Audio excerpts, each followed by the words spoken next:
Cette vidéo propose un tour d'horizon sur les fonctionnalités de C-section. C-section est un outil numérique dédié au calcul des caractéristiques mécaniques d'une section homogène ou composite quelconque. Tout d'abord, quelles sont les sections que C-section calcule? Voici quelques sections homogènes ou composites. La forme de la section peut être quelconque, pleine ou multicloisonnée, mince ou épaisse, fermée ou ouverte, symétrique ou pas. La section est homogène ou composite. Chaque matériau peut être anisotrope et son orientation est libre. L'enroulement est de même possible. Il s'agit donc d'un cadre extrêmement large et les applications peuvent concerner tous les domaines de l'ingénierie mécanique. Pour le cas composite, cela va de l'aéronautique à l'automobile, aux équipements de sport de compétition, jusqu'au renforcement des structures dans la construction civile. Pour le cas homogène, ce sont les sections minces qui trouveront une réelle valeur ajoutée en termes de résultats. Pour une section définie par sa géométrie et ses matériaux, ces sections calculent systématiquement toutes les caractéristiques mécaniques de la section. Ces caractéristiques, qui vont bien au-delà des caractéristiques usuelles de section, constituent un ensemble d'informations sur la mécanique de la section et sur le comportement de la poutre qu'elle peut engendrer. C'est pour ces raisons que ces sections peuvent être utilisées comme une aide à la conception et au dimensionnement des sections, formes et matériaux. D'un point de vue informatique, ces sections est développée sous MATLAB, fonctionne dans l'environnement de MATLAB comme un outil de MATLAB. Sur un PC standard, le traitement complet d'une section est généralement de quelques secondes. Enfin, et c'est important, l'interface graphique de ces sections est conçue pour une prise en main immédiate par un ingénieur ou un technicien. Ces sections ne nécessitent pas de connaissances théoriques ou numériques particulières en dehors de celles classiques sur les sections et les poutres. Maintenant, quelles sont donc les caractéristiques de section que ces sections calculent? Pour y répondre, il est nécessaire de se fixer quelques notations et de rappeler quelques résultats. Z est l'axe de la poutre, X et Y sont les axes de la section. Au droit d'une section, les quantités unidimensionnelles classiques sont U et oméga pour la translation et la rotation de la section et gamma et chi, les déformations associées. Les efforts intérieurs sont les efforts tranchants Tx et Ty, l'effort normal N, les moments de flexion Mx et My et le moment de torsion Mt.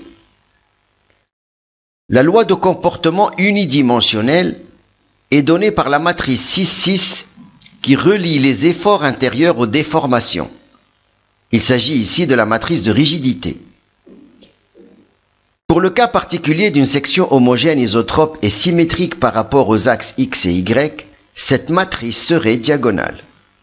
Mais pour une section composite quelconque, cette matrice peut être pleine. Chaque terme non nul hors de la diagonale indique un type de couplage. Par exemple, le terme 4,6 indique un couplage entre la flexion par rapport à X et la torsion. Ce qu'il est important de retenir ici, c'est que cette matrice ne dépend que de la nature de la section, forme et matériaux. Par ailleurs, on rappelle que, loin des bords, le champ tridimensionnel de contrainte pour la poutre est donné par la solution dite de Saint-Venant. Ce champ tridimensionnel de contrainte de Saint-Venant est combinaison linéaire des 6 efforts intérieurs et de champs de contrainte type. Il correspond donc à chaque effort intérieur de valeur unité, un champ de contrainte type, noté en bleu. Ces champs de contrainte type ne dépendent que de la nature de la section, forme et matériaux. Il s'agit aussi de caractéristiques de section. En définitive, les caractéristiques de section qui ont déjà été dégagées sont la matrice 6,6 du comportement de la poutre et les champs de contrainte de section associés à chacun des 6 efforts intérieurs. Il est à noter que la connaissance de la matrice de rigidité permet de déduire toutes les quantités usuelles de section telles que le centre d'inertie, les axes d'inertie, le centre de cisaillement, les différentes rigidités associées à la traction, la flexion ou la torsion, les constantes de couplage et bien d'autres constantes utiles. Concernant les contraintes de section, il est utile de préciser que les composants dans le plan de la section, celles en rouge, sont nuls pour le cas homogène isotrope. Par contre, pour le cas composite anisotrope, ces composants ne sont pas forcément nuls et peuvent être du même ordre que les autres. Ce dernier point est fondamental pour une poutre composite à phase anisotrope quand il s'agit d'évaluer la résistance de chacun des matériaux. Comment ces sections calculent-ils toutes ces caractéristiques de section? Pour cela, ces sections se réfèrent à la solution tridimensionnelle de Saint-Venant.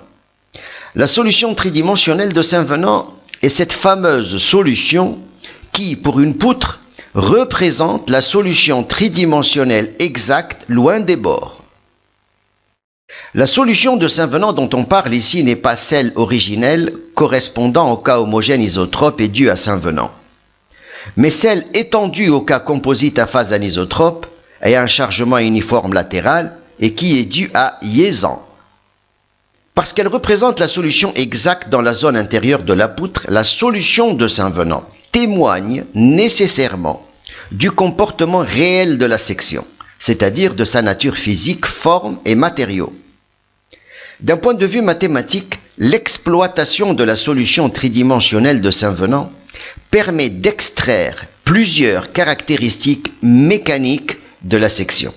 Les caractéristiques de section que nous avons vues précédemment font partie de ces caractéristiques mécaniques de section. Une propriété importante de ces caractéristiques mécaniques de section est qu'elles peuvent être déduites de la résolution d'une série de problèmes bidimensionnels définis uniquement sur la section.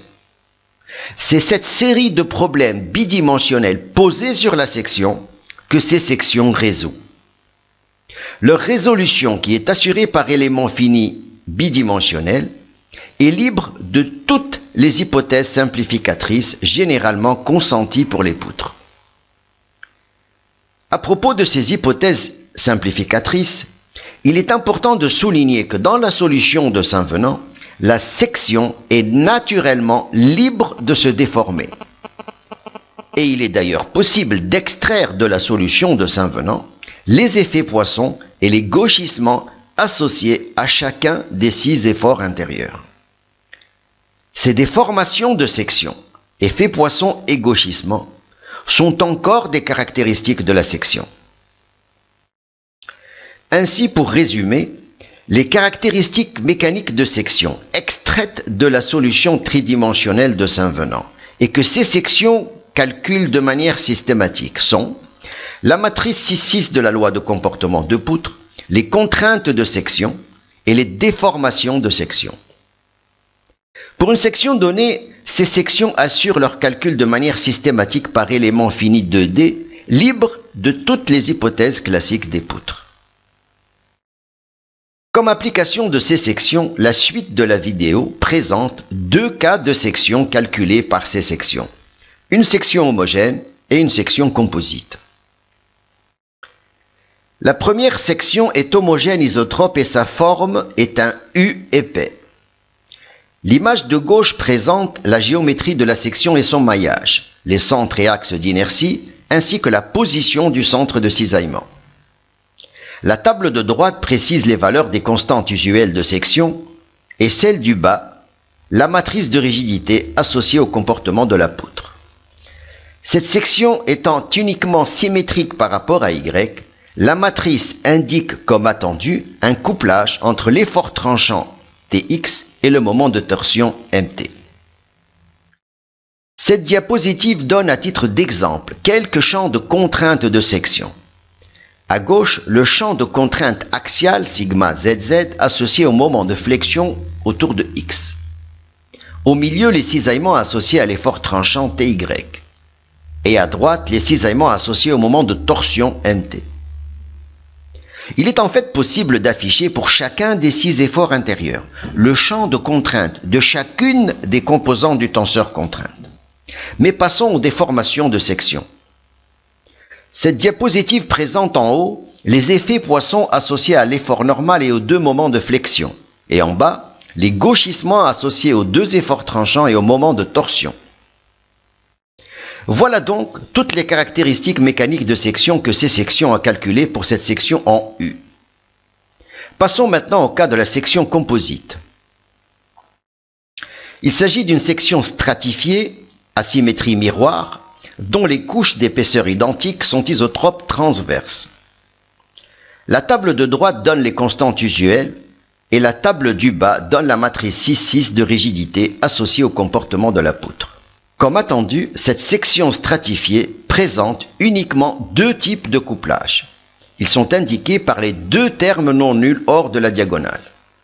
Le terme 4,6 est relatif au couplage flexion-torsion et le terme 1,3 au couplage flexion-traction. Passons maintenant au champ de contraintes de section. Pour le cas composite, les contraintes sont affichées par matériau ou bien par sous-domaine. Ainsi, au droit des interfaces, les champs seront continus pour certaines composantes et discontinus pour d'autres. Cela naturellement selon l'orientation de l'interface. Voici par exemple en haut les contraintes axiales sigma ZZ associées à l'effort normal et au moment de flexion MX et MY. Ces contraintes axiales sont naturellement discontinues aux interfaces.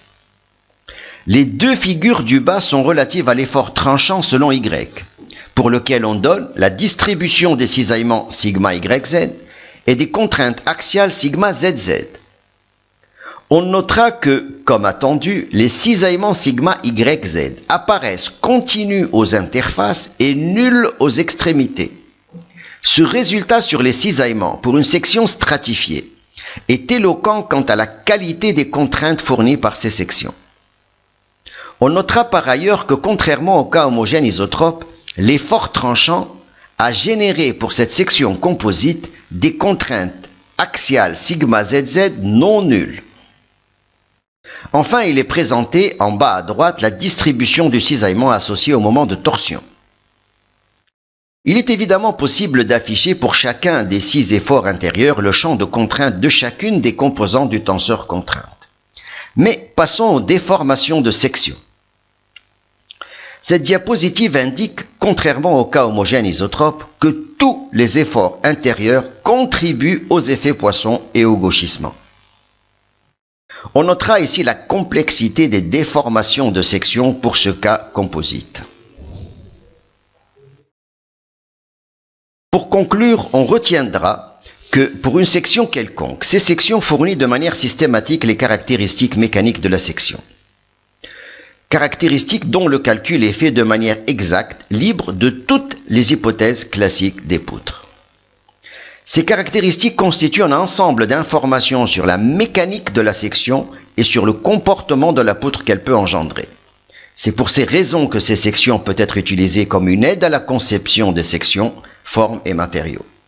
D'un point de vue informatique, ces sections est développée sous MATLAB et fonctionne comme un outil de MATLAB. Sur un PC standard, le traitement complet d'une section est généralement de quelques secondes.